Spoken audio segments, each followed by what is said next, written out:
কেউ নাই কেউ নাই এই কথা বলবে। আল্লাহ চোখটা এখানে না দিয়া পিছনে দিত, নাকটা সামনে না দিয়া যদি আল্লাহ থোকার নিচে দিত, আল্লাহ মুখটাকে যদি পিছনে দিত, পৃথিবীর কেউ আল্লাহর সৃষ্টির ভিতরে ভুল ধরতে পারে না। আল্লাহু আকবার বলেন। আল্লাহ তাআলা বলেন, তুমি যদি আমি আল্লাহর সৃষ্টির ভিতরে ভুল ধরতে আসো, তুমি কি জানো? ফারজিইল বাসার হাল তারা মিন ফুতুর। আল্লাহ বলেন ফারজিইল বাসার, তোমার চোখ তোমার কাছে আবার ফেরত চলে আসবে। আরে তুমি আল্লাহর ভুল ধরতে যদি গাছের দিকে তাকাও, আল্লাহর ভুল ধরতে যদি নদীর দিকে তাকাও, আল্লাহর ভুল ধরতে যদি আসমানের দিকে তাকাও, আল্লাহ বলেন ফারজিইল বাসার, তোমার দৃষ্টি তোমার দিকে ফিরে আসবে। হাল তারা মিন ফুতুর, তারপরও তুমি আল্লাহর সৃষ্টির ভিতরে ভুল ধরতে পারবে না। কোন আল্লাহু আকবার। এই আল্লাহর সৃষ্টির ভিতরে কেউ ভুল ধরতে পারবে? আমার ভাইয়েরা, আল্লাহ বলেন আল্লাযী খালাকাকা ফাসাওয়া, আল্লাযী খালাকাকা ফাসাওয়া, আমি রব তোমাকে এত সুন্দর করে বানাইলাম। বান্দা কি তুমি কি জানো না? তুমি কি জানো না আমি আল্লাহ এই পৃথিবীতে যত কিছু দিয়ে আমি পৃথিবী বানাইছি, তুমি যদি পুরো পৃথিবীকে একসাথে দেখতে চাও, একটা মানুষের দিকে তাকাইলে গোটা পৃথিবীকে একসাথে দেখা যায়। সুবহানাল্লাহ কোন না? আমার ভাইয়েরা, পৃথিবীতে যত প্রকার মাটি আছে, আল্লাহ তাআলা একটা মানুষের শরীরে তত প্রকার মাটি দিয়েছে। আল্লাহ তাআলা দুনিয়ার এমন কিছু মাটি আছে যেগুলো বড় উর্বর, যেখানে ঘাস সবচেয়ে বেশি হয়। আবার এমন কিছু মাটি আছে যেখানে ঘাস স্বাভাবিকভাবে হয়। আবার এমন কিছু মাটি আছে যেখানে ঘাস পালা একবারেই হয় না। আমার ভাইয়েরা, আমাদের মাথার মাটিগুলো, আমাদের দাড়ির মাটিগুলো, আল্লাহ তাআলা এখানকার মাটিগুলো বড় উর্বর বানাইছে। এখানে আমাদের চুল সবচেয়ে বেশি হয়। কথা কোন ঠিক না? ঠিক না? আমার ভাইয়েরা, আবার জমিনে এমন কিছু আছে যেখানে ছোট্ট ছোট্ট দুবলা হয়ে থাকে। আমাদের পুরা শরীরটা আল্লাহ এমন মাটি দিয়ে বানাইছে যেখানে ছোট্ট ছোট্ট পশম হয়েছে, এগুলো বড় হয় না। কথা কোন ঠিক কিনা? আবার পৃথিবীতে মরুভূমি আছে যেখানে গাছপালা কিছুই জন্ম হয় না। আল্লাহ আমাদের হাতের তালু, পায়ের তালু, এগুলো মরুভূমি বানিয়ে দিয়েছেন, এখানে কোন ধরনের পশম জন্ম হয় না। পৃথিবীতে যত প্রকার মাটি আছে, মানুষের শরীরেও তত প্রকার মাটি দিয়েছেন কে?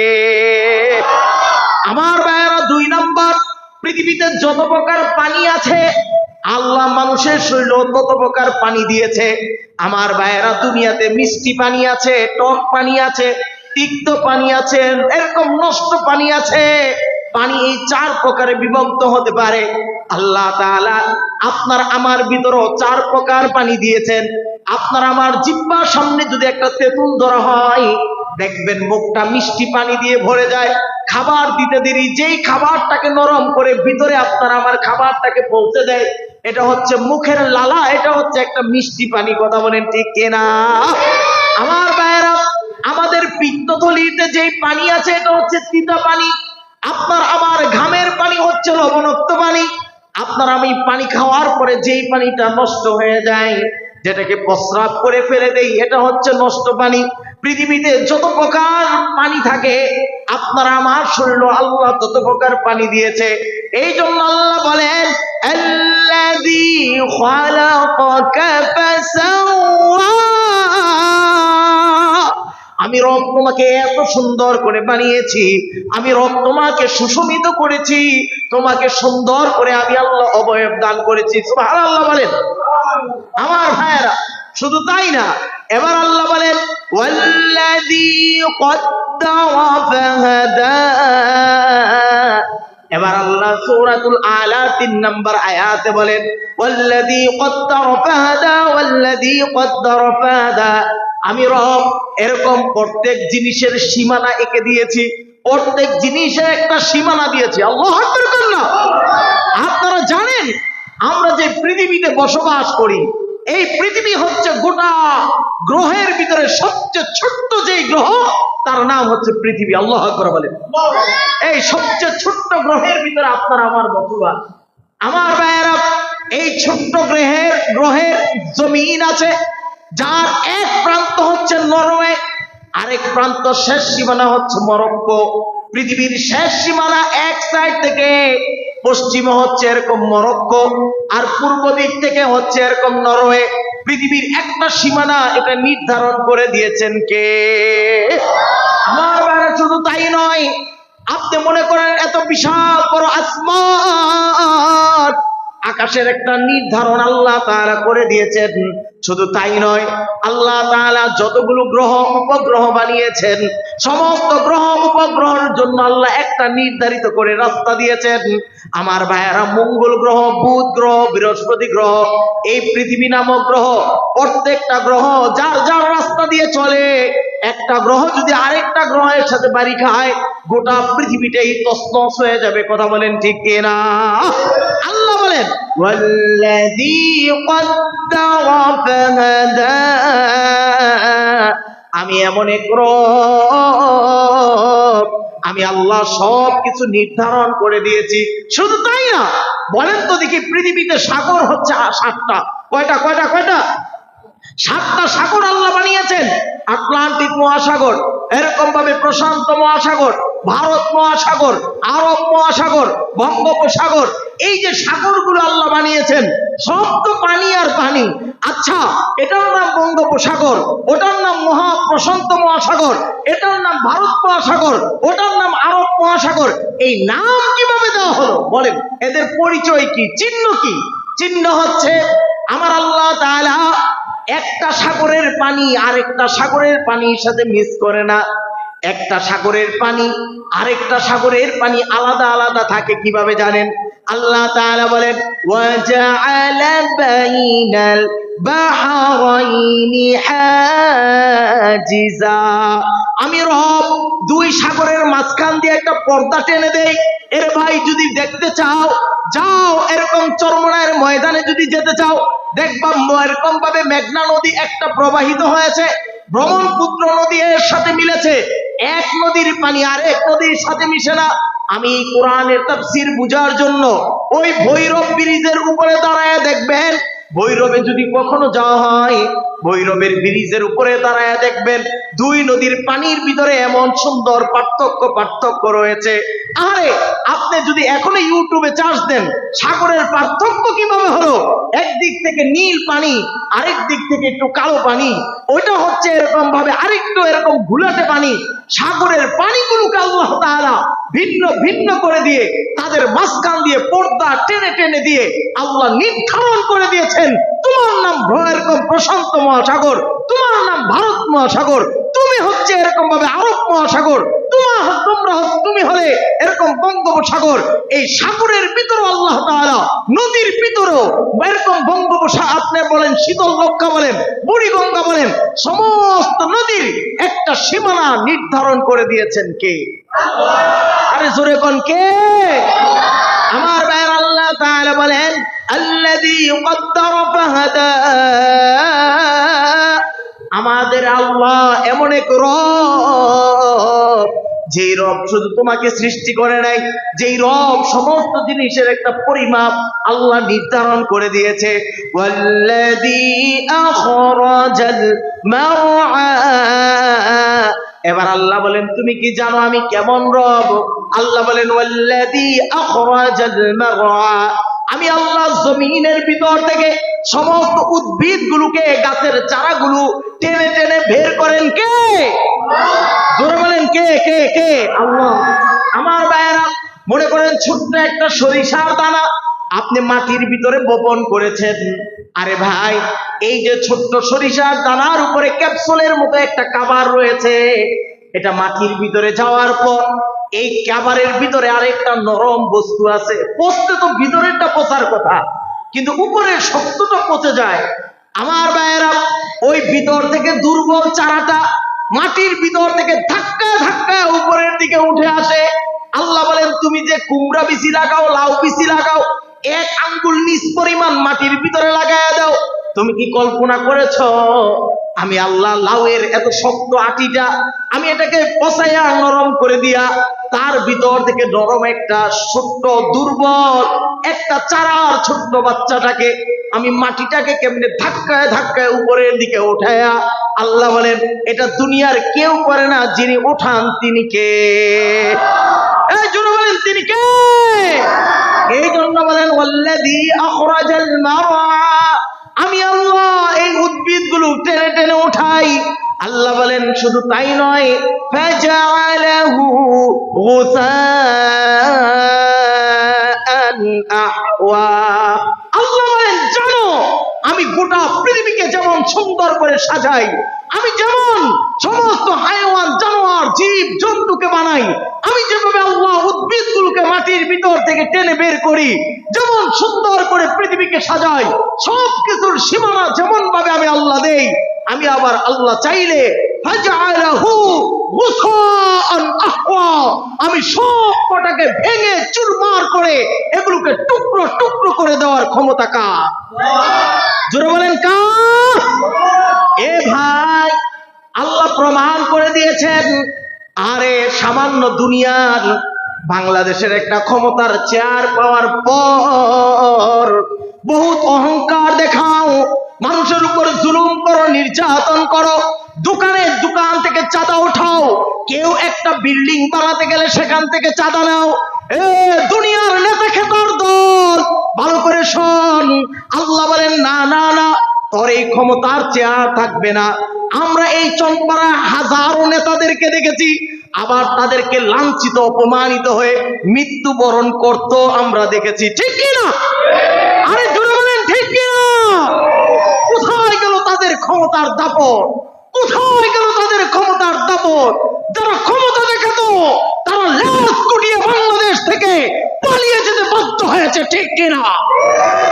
আমার ভাইয়ের আল্লাহ তাআলা বলেন ভালো করে শুনে নাও, আমি আল্লাহ ফাজআলাহু গুসাআন আহওয়া। আরে ভাই আমি আল্লাহর কোরআন থেকে সরাসরি তাফসীর তোমাদের শোনাই, ভালো করে শোনো। ফাজআলাহু গুসাআন আহওয়া, আমি রব, আমি কাউকে এরকম ভাবে গাছকে পুড়ে কয়লা বানিয়ে দেই। আমি আল্লাহ চাইলে গাছটাকে মৃত বানাইয়া কাষ্ঠের মতো দাঁড়া করাইয়া রাখি। আমি আল্লাহ চাইলে তোমার মতো একজন মানুষকে আমি আল্লাহ তাআলা শুকনো জীর্ণ শীর্ণ করে আমি আল্লাহ কবরের মাটিতে মিশিয়ে দেই। কথা কোন ঠিক কিনা? আল্লাহ তাআলা বলেন ফাজআলাহু গুসাআন আহওয়া। এবার আল্লাহ তাআলা রুকু শুরু হয়েছে, মানে এখান থেকে ভিন্ন একটা আলোচনা, ভালো করে শুনেন। এই যে আপনারা জানেন কোরআনের ভিতরে সেজদা আছে 14টা। কয়টা? 14টা। আচ্ছা কোরআন পড়েন, অনেক সময় আসে রুকু। এই রুকু মানে কি? রুকু হচ্ছে নতুন করে কথা বলা, যেখান থেকে আল্লাহ নতুন আরেকটা আলোচনা শুরু করে তাকে বলা হয় রুকু। ভালো করে বুঝেন, আল্লাহ তাআলা বলেন সানুকুরিউকা ফালা তানসা। মূল আলোচনার সময় আমার কম, এজন্য দৌড়ে কথা বলতেছি, খুব ভালো করে বুঝেন। আল্লাহ তাআলা বলেন আরে আলহামদুলিল্লাহ, ছোট্ট থেকে লেখাপড়া করেছি, আলেম হয়েছি, কোরআন খুলে দিবেন তাফসীরকে তাফসীর করবো, কথা বুঝেন নাই? শুধু কোরআন দিল, কোরআন কথা বলতে হবে। কোরআন এমন এক শক্তি, যেই শক্তি আপনার কলবের অন্ধকার দূর করে আপনার কলবে নূর পয়দা করে দেয়। বলে সুবহানাল্লাহ। আমার ভাইয়েরা, আল্লাহ তাআলা বলেন আমার নবী যখন ভয় পেত, আমার নবী বারবার ভয় করতেন, আরে আল্লাহ তাআলা যে আমাকে এত নিয়ামতওয়ালা কোরআন দিচ্ছে, আমাকে যে আসমানি ইলম আল্লাহ দিচ্ছে, আমি কি এগুলো মুখস্থ করে রাখতে পারবো কিনা? এই বুঝতেছেন আপনারা, আমি কি এগুলো মুখস্থ রাখতে পারবো কিনা? আল্লাহ নবী ভয় পাইতেন, আরে না জানি ভুলে যাই, আরে না জানি ভুলে যাই, না জানি আমার কি অবস্থা হয়। আমি কি আল্লাহ যে আসমানি ইলম আমাকে দিচ্ছে, আমি কি মানুষকে ঠিক মতো কথাগুলো পৌঁছাতে পারবো, না কম বেশ হয়ে যাবে? আরে আল্লাহ নবী ভয় করতেন। আল্লাহ তাআলা নবীকে সান্ত্বনা দেওয়ার জন্য এরকম সূরাতুল আলা নাযিল করেছেন। এবার আল্লাহ তাআলা নিজেই সান্ত্বনা দিয়ে আমার নবীকে বলেন সানুকুরিউকা ফালা তানসা। আল্লাহ তাআলা বলেন নবী গো আপনি শুনেন, সানুকুরিউকা, আমি আপনাকে পড়াবো। সুবহানাল্লাহ করলা, এই সানুকুরিউকা, হে নবী আমি আপনাকে পড়াবো। ফালা তানসা, অতএব আপনি কখনোই আর ভুলবেন না, কারণ যার উস্তাদ আল্লাহ ডাইরেক্ট নিজে। আল্লাহু আকবার করেন না। আমার নবীর উস্তাদ কে? কে কে? আল্লাহ। জোরে বলেন কে? আমার নবীর ডাইরেক্ট উস্তাদ আমার আল্লাহ। এর ভাই, আমার নবী দুনিয়ার কোন স্কুলে পড়ে নাই, আমার নবী দুনিয়ার কোন মক্তবে পড়ে নাই, আমার নবী দুনিয়ার কোন মাদ্রাসায় পড়ে নাই। আমার নবী যদি এরকম ভাবে কোন উস্তাদ থেকে পড়তেন, তাহলে বোঝা যায় ছাত্রের দাম বেশি না উস্তাদের দাম বেশি। কার দাম? আরে কথা কয়, কার দাম? উস্তাদের দাম। তো আল্লাহ চায় আমার নবীর থেকে দামি আর কেউ হতে পারবে না। সবচেয়ে দামি, সবচেয়ে সেরা, সবার উস্তাদ হচ্ছে আপনার আমার নবী, আকায়ে নামদার, তাজেদার মদিনা, সরদারে দু আলম নবী মুহাম্মদুর রাসূলুল্লাহ সাল্লাল্লাহু আলাইহি ওয়াসাল্লাম। ঠিক কি না? জোরে বলেন ঠিক কি না? আমার ভাইয়েরা, এই জন্য একটু স্পষ্ট ভাষায় বুঝে নেন। আল্লাহ সুবহানাহু ওয়া তাআলা বলেন, এ বান্দা ভালো করে বুঝে নাও, আমি আমার নবীকে আল্লাহ তাআলা বলেন সানুকুরিউকা ফালা তানসা। এ নবী, আপনি, আমি আল্লাহ আপনার উস্তাদ, আপনি আমার শাগরেদ, অতএব আমি আল্লাহ যেটা পড়াবো আপনি আর ভুলবেন না। সুবহানাল্লাহ। দেখছেন নি, আমার নবী ভুলবে না। নবী পুরাপুরি ভাবে আমাদের কাছে কোরআন পৌঁছাইছেন, আসমানি ইলম আমাদের কাছে পৌঁছাইছেন। আল্লাহ তাআলা আরো বলেন, ইল্লা মা শা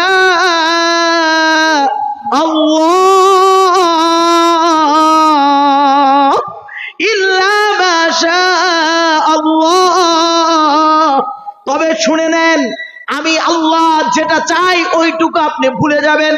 আমি আল্লাহ যদি বলি এখন থেকে আর এটা দরকার নাই, ভুলে যাবেন, ভুলে যাবেন। আর আমি আল্লাহ যখন বলবো এতটুকু মুখস্থ রাখেন, অতটুকুই রাখবেন। কথা বুঝতেছেন আপনারা? তাহলে মানে কি? শোনেন, কোরআনের অসংখ্য আয়াত এমন নাজিল হয়েছে যেগুলো এক সময় ছিল, পরবর্তীতে আরেক আয়াত নাজিল হয়ে ওই আয়াত বাদ হয়ে গেছে। কি হয়ে গেছে? কথা বলেন না, বাদ হয়ে গেছে। আমাদের মুফাসসির যারা আছেন তাদের ভাষায়, এরকম তাফসীর কারকদের ভাষায় এটাকে বলা হয় নাসিখ মানসুখ। আমার ভাইয়েরা ভালো করে বুঝেন, আমার এরকম ভাবে কোরআন ইসলামের প্রথম যুগে একটি আয়াত ছিল, আশ-শাইখু ওয়াশ-শাইখাতু ইযা জানায়া। আল্লাহ তাআলা বলেন, বুড়া আর বুড়ি যদি জিনা করে, ফাজলিদু কুল্লা ওয়াহিদিন মিয়াতা জালদা, এগুলোর এরকম ভাবে বেতরাঘাত করো। কিন্তু যখন নাকি এরকম এই আয়াত ছিল, কিন্তু আল্লাহ তাআলা যখন নাকি এই আয়াতটাকে ব্যাপকভাবে নাজিল করে দিলেন, আয-যানি ওয়াজ-যানিয়াতু ফাজলিদু কুল্লা ওয়াহিদিন মিয়াতু জালদা, জানি এবং এরকম জেনাকার পুরুষ, জেনাকার নারী, ছোট্ট এরকম ভাবে চাই তারা এরকম ভাবে 18 বছরের হোক, 10 বছর, 20 বছর, 15 বছর, 100 বছরের হোক, আরে যদি এরকম ভাবে তারা জেনা করে তাদের শাস্তি হলো বেত্রাঘাত করা। এই আয়াত আসার সাথে সাথে ওই আয়াতটা কি হয়ে গেছে? বাদ হয়ে গেছে। কারণ যেখানে জেনাকারী পুরুষ, জেনাকারী নারী, এর ভিতরে বুড়া বুড়ি করা সবকিছুই তো ঢুকে গেছে। আরে কথা কোন ঠিক না? তাহলে আল্লাহ তাআলা এই আয়াতটা এসে আরেক আয়াত বাদ। এবার খেয়াল করেন, আমি গুরুত্বপূর্ণ একটা কথা বোঝানোর জন্য এতটুকু তাফসীর টানলাম। আমার ভাইয়েরা, এই যে আমাদের দেশের নেতারা, আপনারা দেখেছেন পার্লামেন্টে দাঁড়িয়ে এরকম ভাবে ফ্যাসিস্ট সরকারের প্রধান দেখেছেন, তিনি বলেছে, আল্লাহ নবী বুখারী শরীফে বলেছে লাকুম দীনুকুম ওয়ালিয়া দিন। আরে সে যে কোনটা বুখারী আর কোনটা কোরআন এটাই জানতো না। আমার ভাইরা ভালো করে বুঝেন, আল্লাহ তাআলা কোরআনের এরকম ভাবে 30 নম্বর পারা, এরকম সূরাতুল কাফিরুনের লাস্টে বলেছেন লাকুম দীনুকুম ওয়ালিয়া দিন, যার যার ধর্ম তার তার কাছে। আরে যার যার ধর্ম এটা কখন বলেছে জানেন আপনারা? এই আয়াতের হুকুম বাদ হয়ে গেছে ইসলামের প্রথম যুগে, যখন এরকম ভাবে আবু জাহেল, আবু লাহাব, উতবা, শায়বা তারা যখন আল্লাহর নবীর কাছে এসে প্রস্তাব দেয়, মুহাম্মদ চলো তোমার সাথে একটা মীমাংসা করে ফেলি, আপোষ করে ফেলি, 6 মাস সবাই মিলে আমরা তোমার আল্লাহর ইবাদত করে দিব, আর বাকি 6 মাস মিলে তোমরা আমাদের দেবদেবীর পূজা করবে। আচ্ছা বলেন তো দেখি, এটা কি কখনো সম্ভব? এই কথা কয় না, সম্ভব? রবের সাথে শিরিক চলবে? আল্লাহ সূরা নাজিল করে দিলেন, কুল ইয়া আইয়ুহাল কাফিরুনা লা আ'বুদু আ'বুদু মা তা'বুদুন।